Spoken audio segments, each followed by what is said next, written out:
একটা দল তারা চাচ্ছে যে নির্বাচন পেছিয়ে গেলে আমাদের কোনো অসুবিধা নেই। আপনি এতদিন পর্যন্ত এই যে সেক্রেটারি সাহেব বলছিলেন যে আপনারা যে ধোয়া তুললেন, জিকির করলেন যে আমরা অন্তত সে 15 মাস আগেই নির্বাচন চাই। আগস্টের 5 তারিখের অন্তত 3 দিন পরেই মানুষ ধোয়া তুলেছিল এই দেশে কিছু মানুষ। তারা এখন 15 মাস পরে বলছে পিছিয়ে গেলে আমাদের অসুবিধা নেই। আমরা টের পেয়েছি আপনারা কেন এটা বলতে চাচ্ছেন। গত 3 দিন 4 দিন আগে একটা রিপোর্ট পেয়েছি আমরা, আমেরিকার গুরুত্বপূর্ণ একটা রিপোর্ট দিয়েছে তারা। বাংলাদেশ জামাত ইসলামী এবং যারা বড় দল বলে চিল্লায় তাদের চাইতে মাত্র 4% ভোট কম আছে। তারা খ্রিস্টান, তারা জীবনও আমাদের পক্ষে কথা বলবেন। আপনারা জানেন যে তারা যে রিপোর্ট দিয়েছে যে 4% ভোট কম আছে, এটা শুধু জামাত ইসলামী। দেশে বাংলাদেশ জামাত ইসলামী এখন একা নেই, এদের সাথে কমপক্ষে 8 দল অলরেডি এক হয়ে গেছে। জেলা আমির সাহেব বলছিলেন না যে এখনো অনেকগুলো দল আসার লাইনে আছে, তাদের তো অন্তত 1-2%, 3%, 5% ভোট তো আছে। সবগুলো হিসাব করলে আমরা দেখছি যারা বড় দল বলে চিল্লায় তারা এই ডাকশো, জাকশো, রাকশো, চাকশোর মতো ধরা খাবে ইনশাআল্লাহ। এই জন্য আপনাদেরকে আমরা আহ্বান জানাচ্ছি, এই অহংকারগুলো ত্যাগ করে আসেন। এই 15.5 বছর যেটা হয়েছিল এই বাংলার জমিনে যেন এটা আর না হয় সেই ব্যবস্থা আমরা করি। আমি 33 বছর বয়সের একজন যুবক মানুষ। 18 বছর থেকে যদি ভোট দিতে পারতাম আমি 3 বার ভোট দিতে পারতাম, কিন্তু আমার দুঃখ জীবনে যে ভোট কিভাবে দেয় আমি জানি না। এবার এই দুঃখটা আমরা ঘোচাতে চাই। আপনারা সাথে থাকবেন না ইনশাআল্লাহ? শুধু আমি একা না, আমার মনে হয় এখানে বহু মানুষ যাদের আমার মতো বয়স, আমরা জানি না যে ভোট কেমন করে দিতে হয়। আমরা কুষ্টিয়ার দায়িত্ব এমনিতে নিতে চাইনি। আপনারা অনেকে এখন ফতোয়াবাজি করছে। এখনকে আমার মোবাইলে প্রতিদিন কল আসে যে আপনি লাইন মতো না থেকে বেলাইনে আসলেন কেন। আমি বেলাইনে এসেছি মানে যে আপনার লাইন ছিল কোরআনের প্রচার করা, আপনি হঠাৎ করে এই রক্ত পিচ্ছিল পথে, এই ঝঞ্ঝাফি ক্ষুব্ধ পথে আসলেন কেন? এ পথ তো আমাদের, এ পথ আমাদের। আপনাদের কি লিখে দিয়েছে দেশের জনগণ? আমি 25 জন নবীর দোয়া পড়েছি কোরআনে কারিমে, শুধু আদম নবী বাদ দিয়ে যতগুলো নবীর জীবনী পড়লাম, দোয়া পড়েছি, তারা প্রত্যেকেই রাষ্ট্র ক্ষমতা চেয়েছে। সুলাইমান নবী আলাইহিস সালামের নাম শোনেননি আপনারা? তিনি বলেছিলেন ক্বালা রাব্বিগফিরলি ওয়া হাবলি ক্বালা রাব্বিগফিরলি ওয়া হাবলি মুলকাল লা ইয়ামবাগি লি আহাদিম মিন বাদি। তিনি বলেছিলেন, হে আল্লাহ আমাকে মাফ করে দাও আর আমাকে এমন একটা রাজ ক্ষমতা দান করো যে আমার পরে কেউ যেন এরকম ক্ষমতা না পায়। হযরতে সুলাইমান নবীর পরে দোয়া করেছিলেন হযরতে ইউসুফ নবী। তিনিও রাষ্ট্র ক্ষমতা চেয়েছিলেন, খাদ্য মন্ত্রণালয়ের দায়িত্ব। ক্বালা জাআলনি আলা খাযাইনিল আরদি ইন্নী হাফিজুন আলিম। আমাদের নবী যাকে আমরা আদর্শ মনে করি, মনে প্রাণে বিশ্বাস করি, তিনিও দোয়া করেছিলেন ওয়াজআলনি মিন লাদুনকা সুলতানান নাসীরা। আমাকে রাজ ক্ষমতা দাও যার ভেতরে তোমার সাহায্য থাকে। কুষ্টিয়াবাসী, আমি এখান থেকে আপনাদের যেটা বলতে চাই, এই যে 25 জন নবী তারা দোয়া করলেন, তারা কি দুনিয়া কামাই করার জন্যে? আরো জোরে বলেন। তারা কি দুনিয়াতে ভোগ বিলাস করার জন্যে, টাকা পয়সা মালিক হওয়ার জন্যে, বিয়ে শাদী করার জন্যে? কেন? তারা রাষ্ট্র ক্ষমতা চেয়েছিলেন এ কারণে যে এই দেশে, এই পৃথিবীতে রাষ্ট্র ক্ষমতা ছাড়া আল্লাহর বিধান পূর্ণাঙ্গভাবে মানা যায় না। আমরা সেই 12 সাল থেকে মানুষকে কোরআনের দাওয়াত দিয়েছি, কোরআনের সমাজের, কোরআনের রাষ্ট্রের কথা আমরা বলেছি, কিন্তু বাস্তব অবস্থা আমরা আজ পর্যন্ত কোরআনের সমাজ কি, রাষ্ট্র কি দেখাতে পারিনি। আমি আমার গ্রামের বাড়ি, পাটিকা বাড়ি, হালসা, ডাবিরা ভিটা, আমি জেলে যাওয়ার আগে একটা রায় দিয়েছিলাম, ফতোয়া। সেটা হচ্ছে জেনার একটা বিচার এসেছিল, আমারে বলছে আপনি ফতোয়া দিন। আমি দিলাম যে যারা বিবাহিতা এদের যদি সাক্ষ্য প্রমাণে ধরা পড়ে তাহলে মাটির ভেতরে বুক পর্যন্ত গেড়ে ইট পাথর দিয়ে হত্যা করা লাগবে। এটা কোরআনে আছে না আমি বানিয়ে বলেছিলাম? এ কথা বলার পরে আমি যেহেতু জেলে চলে গেছি, 3 বছর পরে বের হয়ে শুনলাম গ্রামের লোক 2 ভাগ। কেন এরকম হয়েছে?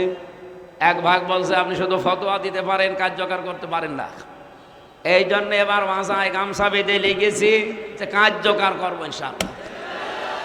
বাংলাদেশে 300 এমপির 151 জন যদি আমরা কোরআন বুকে নিয়ে এবার যেতে পারি, আল্লাহর কসম যেগুলো এতদিন আপনাদের সামনে বলেছি ওইগুলো আমরা সংসদে কার্যকর করব। আপনারা পেছনে থাকবেন না ইনশাআল্লাহ?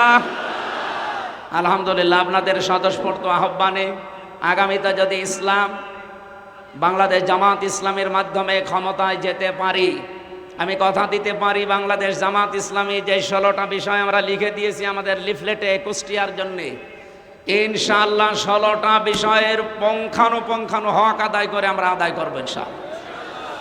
কিন্তু আপনারা ও পর্যন্ত পৌঁছিয়ে না দিলে আমার শুধু ওই দোয়া করা আর জিকির করা পর্যন্ত শেষ, সর্বোচ্চ ফতোয়া দিতে পারবো। সুতরাং আমরা এখন আর ফতোয়া শুধু দিতে চাই না। বাংলাদেশে যেহেতু দল মত এখন জাতি বর্ণ ধর্ম নির্বিশেষে সব আমার মনে হচ্ছে এক হয়ে গেছে, এবং আমেরিকার এই রায়ে তাদের এই রিপোর্ট অনুযায়ী দেশের পরিবর্তন এই 3 দিনে অনেক কিছু ঘটে গেছে। আমরা এই 15.5 মাসে প্রায় 31টা ষড়যন্ত্র লক্ষ্য করেছি। তার ভেতরে অন্যতম, আমি এখনই নাম নিতে চাচ্ছি না, সামনে ম্যাডামের পরে দেখা যাক কি হয়। আমরা ম্যাডামকে দোয়া করছি আল্লাহ যেন তাকে সুস্থতা দান করেন। কুষ্টিয়ার জন্য যেগুলো করব বলে আপনাদেরকে বলার সময় এখন, যেহেতু মাগরিবের নামাজ আর 2-3 মিনিট আছে, আমরা আমাদের লিফলেটে সব লিখে দিয়েছি, আপনাদের ঘরে বাড়িতে দোকানে আমরা পৌঁছিয়ে দিয়েছি এবং দেব ইনশাআল্লাহ। আপনাদের কাছে আমার চাওয়া এবং পাওয়া শুধু সাথে থাকবেন এবং দোয়া করবেন। এই দোয়াটা করতে পারবেন না ইনশাআল্লাহ? আল্লাহর কসম দিয়ে এই ময়দানে দাঁড়িয়ে বলছি, শুকরের মাংস খাওয়া যেরকম হারাম, মানুষের টয়লেট খাওয়া যেরকম হারাম, কোনো বাজেট সরকারের পক্ষ থেকে আপনাদের জন্য যা আসবে ওটা আমার বাড়িতে পকেটে নিয়ে যাওয়া ঠিক ওই রকম হারাম মনে করি। এই জন্য আমরা আশা করি এবং বিশ্বাস করি বাজেট যদি আসে, খরচ যদি হয়। আজকে আমি গণসংযোগে ছিলাম সকাল থেকে, যোগিয়া ওই যে পালপাড়া ওই ঘোষপাড়া হিন্দু এলাকায় ওনাদের যে সমস্ত দাবি দাওয়াগুলো, যা মনের আকাঙ্ক্ষা, কয়েকটা মন্দির আমি পরিদর্শন করে দেখলাম এই 15.5 মাসে তাদের 4 আনাও বাজেট দেয়নি, অথচ এতদিন আমাদেরকে শুনিয়েছে যে আমরা হিন্দুদেরকে ভালোবাসি।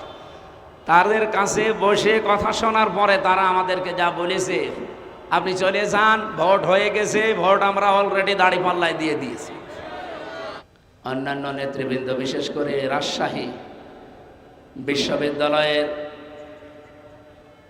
সম্মানিত ভিপি ছাত্রনেতা জনাব মোশতাকুর রহমান জাহিদ ভাই, আমাদের কুষ্টিয়ার কৃতি সন্তান একজন ঢাকা বিশ্ববিদ্যালয়ের নির্বাচিত সদস্য ডাকসু তানজিনুর রহমান, মঞ্চে বসা জামাত নেতৃবৃন্দ, সামনে বসা জনতার এক অংশ, পর্দার আড়ালের বিভিন্ন জায়গা এবং কলেজ মাঠে, স্কুল মাঠে সম্মানিতা মা এবং বোনেরা, প্রাণ প্রিয় কুষ্টিয়াবাসী, আমরা এতক্ষণ পর্যন্ত অনেকগুলো কথা অলরেডি শুনেছি। আমার বলার কথা হচ্ছে, যেহেতু আমরা কোরআনে কারিমের মানুষ, কোরআনের খাদেম, সে হিসাবে আমরা কথা বললে কোরআন দিয়েই মানুষকে বলতে চাই।